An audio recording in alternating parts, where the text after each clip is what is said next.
Trump ने कहा कि ये दुनिया डॉलर के बिना नहीं चल सकती, तो ब्रिक्स नेशंस ने कहा चैलेंज एक्सेप्टेड। आपने 2025 में ये जरूर सुना होगा कि ब्रिक्स नेशंस धीरे धीरे डी डॉलराइजेशन की तरफ आगे बढ़ रहे हैं। तो थोड़ा पीछे आते हैं और पहले ये समझते हैं कि ब्रिक्स क्या है। ब्रिक्स मतलब Brazil, Russia, India, China and south Africa. ये कंट्रीज मिलकर लगभग दुनिया की 40% पॉपुलेशन और एक बड़ी इकोनॉमिक पावर को रिप्रेजेंट करती हैं। अब ब्रिक्स के साथ धीरे धीरे और नेशंस भी जुड़ रहे हैं, जैसे कि इजिप्ट, यूएई, इंडोनेशिया एक्सेट्रा।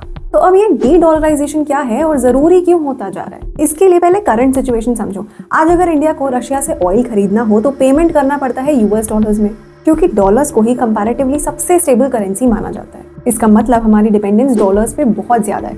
अब प्रॉब्लम ये है कि डॉलर्स अमेरिका के कंट्रोल में है, और अमेरिका अगर अब किसी देश पर सैंक्शन लगा देता है, जैसे कि आजकल रशिया पे लगे हुए हैं, तो ट्रेड पर एक्चुअली बहुत नेगेटिव इम्पैक्ट पड़ता है और एक्सचेंज रेट्स का झटका अलग। और इसीलिए ब्रिक्स नेशंस ने सोचा क्यों ना हम कोई अपना सिस्टम बनाए जहाँ डॉलर की जरूरत ही ना पड़े। इसके लिए डिस्कशंस चल रहे हैं on a digital settlement unit, जिसे डॉलर्स की जगह पर यूज किया जा सके, और इसका नाम अभी तक तो यूनिट ही बुलाया जा रहा है। यूनिट यहाँ पर कोई कॉइन या नोट नहीं होने वाला है, बल्कि डिजिटली ही सेटल होगा। अब इस यूनिट की वैल्यू कैसे डिसाइड होगी? ये बेस्ड होगा दो चीजों पर, 40% गोल्ड पर और बाकी 60% ब्रिक्स नेशंस के करेंसी के स्ट्रेंथ के ऊपर। तो इससे होगा ये कि डॉलर पर हमारी रिलायंस कम हो जाएगी, पेमेंट्स फास्टर हो जाएंगे, इंटरनेशनल ट्रेड स्मूथ हो जाएगी और सैंक्शंस का रिस्क भी बहुत कम हो जाएगा।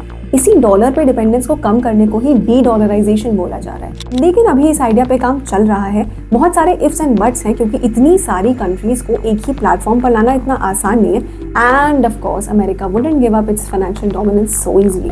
इसके रिटेलिएशन में उनकी तरफ से सैंक्शंस, टैरिफ्स, फाइनेंशियल प्रेशर्स वगैरह देखने को मिल सकते हैं। अगर ये सिंपल इकोनॉमिक्स समझ आया हो तो do not forget to like, share and subscribe.